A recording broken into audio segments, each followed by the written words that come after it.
Hey guys, this is a Dwarven table. It's my table is 5x7. It's actually designed for a 4x6 tournament style table. I was told to make a Dwarven table, make it seem as if it's underground, and I really love, obviously I love the Lord of the Rings movies, and I wanted to go with kind of a Mines of Moria look. So let's take a look at what we got here.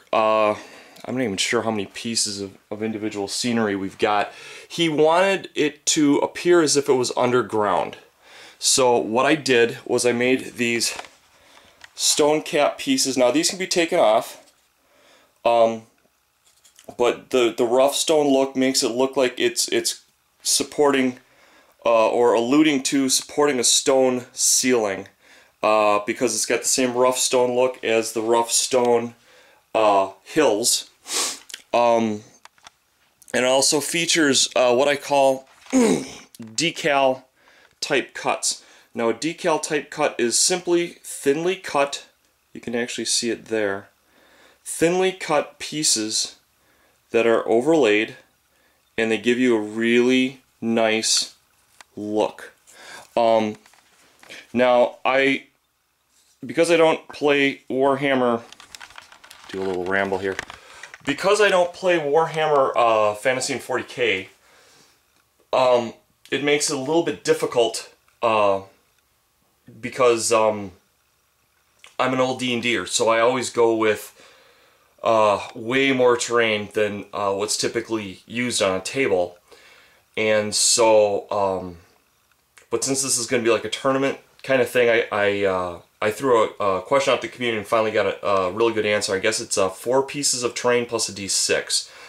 So I've got 8 pillars, 10 pillar bases.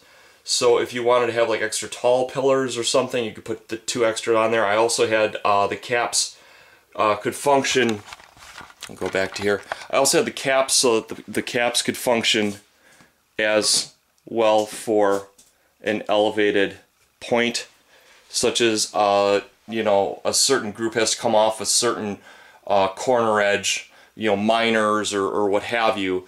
I also wanted to do, like in this one, I wanted to make allusions to them going into mines or going underground.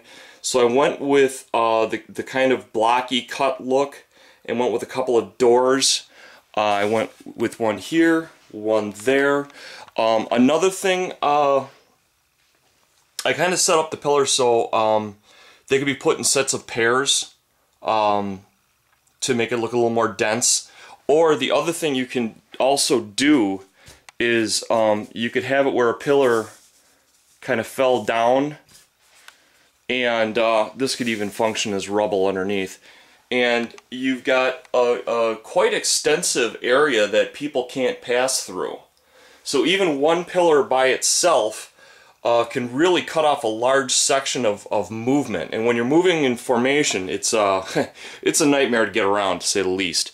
So I wanted just to give you guys a quick view at the table itself. Let me know what you think. Was the information correct? Is that how it actually works out? Is that it's 4 plus a d6? And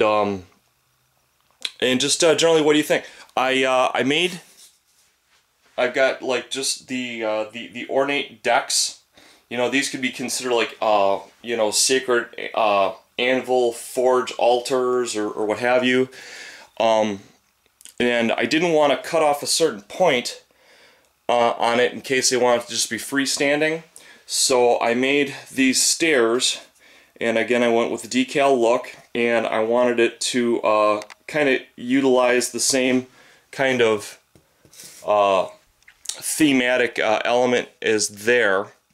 So, and then the bridges themselves are also have the decal pieces on them, and it was a lot of fun. This is going to be for a charity, a Toys for Tots charity. I've got multiple tables going on all at the same time. This one just got done before the other ones.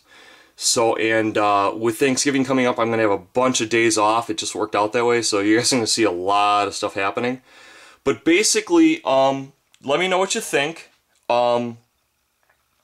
It's kind of simple, but I think it can function in a lot of different ways, especially with the bridges and whatnot. This is actually designed to complement existing terrain, because the customer said that he had already had like terrain, so I'm assuming he's got like rivers and you know, things like that, which the bridges are designed to accentuate. So that's what's going on here. I'll catch that phone call. Love you guys. Talk to you later. Bye bye.